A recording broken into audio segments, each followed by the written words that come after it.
on the Oov, yeah? Okay, so I'm going to park my tail on the big end of the Oov, scoot down a bit, find that lower back, mid back, upper back, and just laying down on that feels really good. So I'm just going to take a minute to enjoy that and get comfortable. And then I'm feeling my ribs with my hands. I'm someone who has a tendency to flare my ribs out, so just finding that body contour, feeling my ribs connect down into the rest of my body so they're not reaching up to the ceiling, and feeling my upper spine on the Oov. I'm going to take the arms overhead a few times and down to my side. Just feeling my breath.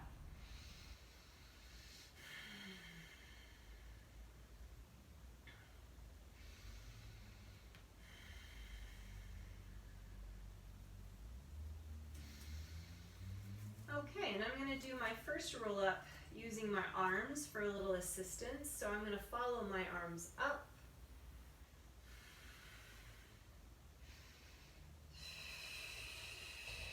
Balancing on the end of the Oov.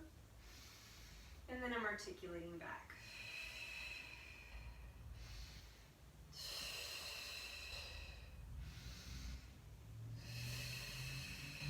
And I'm going to move up the Oov just a little, like about an inch. Okay, this time I'm going to take my hands behind my head, a little bit harder.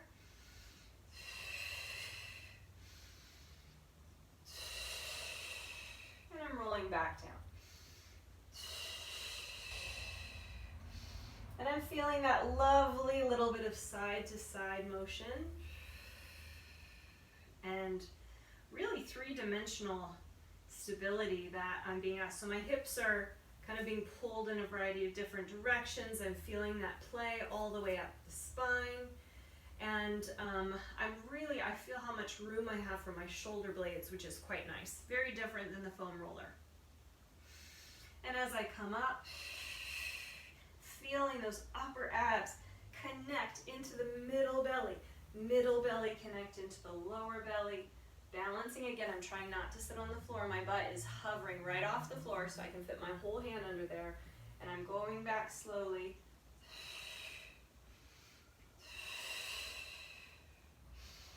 And I'm using my Pilates breathing to come back down. So that is one way to do the roll up. And now I'm going to do another variation where I park the Oov a little bit behind me. I'm going to bring my upper back against the Oov and stretch my legs out straight, bringing my feet together. Hands go behind the head. I'm going to stretch back. A little ponytail fix here. And I'm supporting the head as I go into a little bit of extension. That feels good. In fact, my back just adjusted, which was quite nice. My head's coming up. I'm going to think of scraping my head on the ceiling, soft arms, reaching the arms up, and I come to this position where I just feel that upper abdominal engagement, and then I'm going to keep this shape. So I found my contraction, and then my whole contraction comes over my legs. Point the toes and pulse.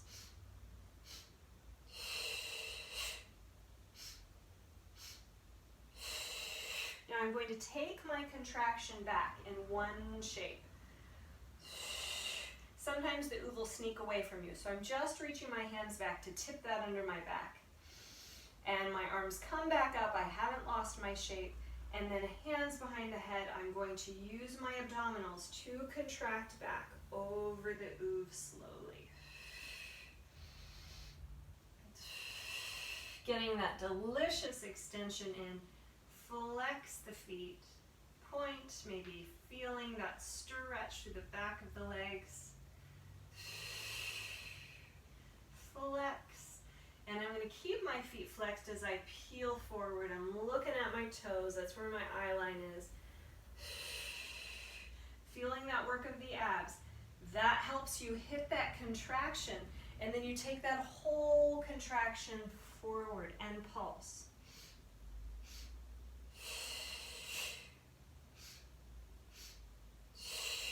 Now from here, I'm going to articulate to vertical. Low belly, waist, ribs, head and shoulders. So what does that piece remind you of, Pilates people?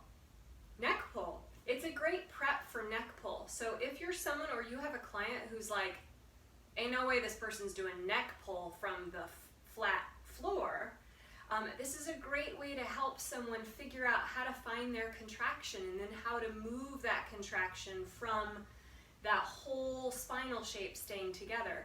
Because really it's finding that work and that connection of upper and lower hemisphere, that's really the hardest part, and that can be really hard to do from a flat surface like the floor. So, and just remember there's a real sweet spot where the Oov is, and it's a little different for everyone. So if I have the Oov really close to my butt, what happens is I hit extension a lot sooner, right? And so my back is a little more arched. And when I come forward, I don't feel quite as much work in that same spot.